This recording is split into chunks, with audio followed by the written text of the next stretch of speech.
নমস্কার বন্ধুরা, আমি গৌতম। আপনারা দেখছেন আপনাদের সবার প্রিয় ইউটিউব চ্যানেল টিউব গৌতম। আজ কথা বলবো যে মুঘল সাম্রাজ্যের 20 জন বীর যোদ্ধা সম্রাটের নাম ও কে কতদিন পর্যন্ত মুঘল সাম্রাজ্যে শাসন করেছিলেন। তাহলে চলুন বন্ধুরা, ভিডিওটি না টেনে সম্পূর্ণ দেখুন। আর যদি ভিডিও ভালো লাগে তাহলে ভিডিওতে একটি লাইক করে চ্যানেলটি সাবস্ক্রাইব করে দিন সবার আগে ভিডিও নোটিফিকেশন পাওয়ার জন্য। এবং ভিডিওটি কেমন লাগলো কমেন্টে অবশ্যই জানাতে ভুলবেন না। যদি এই রকম ভিডিও দেখতে চান তাহলে একটু কমেন্ট করে জানাবেন, তাহলে আমার আরও উৎসাহ বাড়বে আপনাদের নতুন নতুন ঘটনার ভিডিও দেওয়ার জন্য। তাহলে চলুন বন্ধুরা, আর বেশি কিছু না ভাটবকে আসল বিষয় নিয়ে আলোচনা করি। মুঘল সাম্রাজ্যে 20 জন সম্রাট শাসন করেছিলেন। জহিরুদ্দিন মোহাম্মদ বাবর 1526 থেকে 1530 পানিপথের প্রথম যুদ্ধে ইব্রাহিম লোদিকে পরাজিত করে মুঘল সাম্রাজ্যের প্রতিষ্ঠা করেন। 2.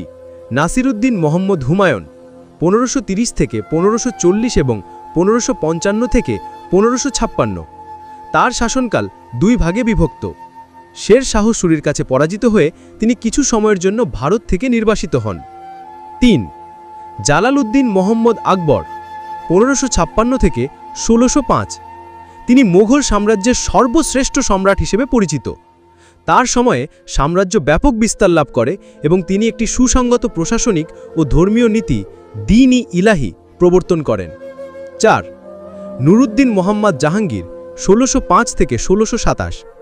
তার সময়ে মুঘল চিত্রকলা ও শিল্পকলা সর্বোচ্চ শিখরে পৌঁছায়। 5. শাহাবুদ্দিন মোহাম্মদ শাহজাহান 1628 থেকে 1658। তার শাসনকাল মুঘল স্থাপত্যের স্বর্ণযুগ হিসেবে পরিচিত। তার নির্মিত তাজমহল বিশ্বখ্যাত। 6. মুহিউদ্দিন মোহাম্মদ আওরঙ্গজেব 1658 থেকে 1707। আলমগীর নামেও পরিচিত। তিনি ছিলেন একজন কঠোর এবং ধার্মিক শাসক, যার সময় মুঘল সাম্রাজ্য সর্বোচ্চ সীমায় পৌঁছায়। 7. বাহাদুর শাহ প্রথম 1707 থেকে 1712। আওরঙ্গজেবের মৃত্যুর পর তিনি সিংহাসনে বসেন। 8. জাহানদার শাহ 1712 থেকে 1713। তিনি খুব অল্প সময়ের জন্য রাজত্ব করেন। 9. ফারুক শিয়ার 1713 থেকে 1719। সৈয়দ ভাইদের সাহায্যে তিনি সিংহাসনে বসেন। 10. রাফি উদ্দৌর রাজত, স্বল্প সময়ের জন্য তিনি সম্রাট হন। 11. শাহজাহান দ্বিতীয় 1719 থেকে 1719। তিনিও খুব কম সময়ের জন্য রাজত্ব করেন। 12. মুহাম্মদ শাহ 1719 থেকে 1748, রঙ্গিলা নামেও পরিচিত। তার শাসনকালে সাম্রাজ্যে পতন শুরু হয়। 13.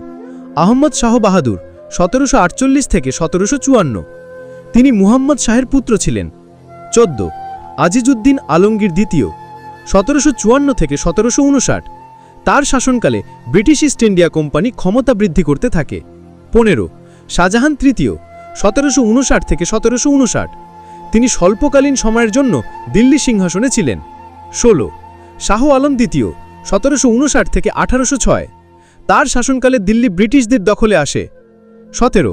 আকবর শাহ দ্বিতীয় 1806 থেকে 1837। তিনি ছিলেন নামমাত্র সম্রাট এবং ব্রিটিশদের পেনশনভোগী। 18. বাহাদুর শাহ জাফর 1837 থেকে 1858। তিনি ছিলেন মুঘল সাম্রাজ্যের শেষ সম্রাট।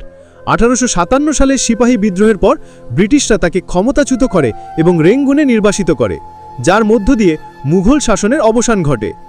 উল্লেখ্য, অপরের তালিকায় বেশ কয়েকজন সম্রাটকে অন্তর্ভুক্ত করা হয়েছে যারা অত্যন্ত সংক্ষিপ্ত সময়ের জন্য শাসন করেছিলেন এবং যাদের অনেকেরই কোনো উল্লেখযোগ্য ভূমিকা ছিল না। মূল শক্তিশালী মুঘল সম্রাটরা ছিলেন প্রথম 6 জন, যারা প্রায় 200 বছর ধরে শাসন করেছিলেন। আশা করি ভিডিওটি আপনাদের ভালো লেগেছে।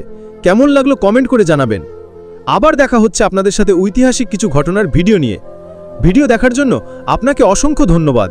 ভালো থাকবেন, সুস্থ থাকবেন এবং নিজের পরিবারের ওপর খেয়াল রাখবেন।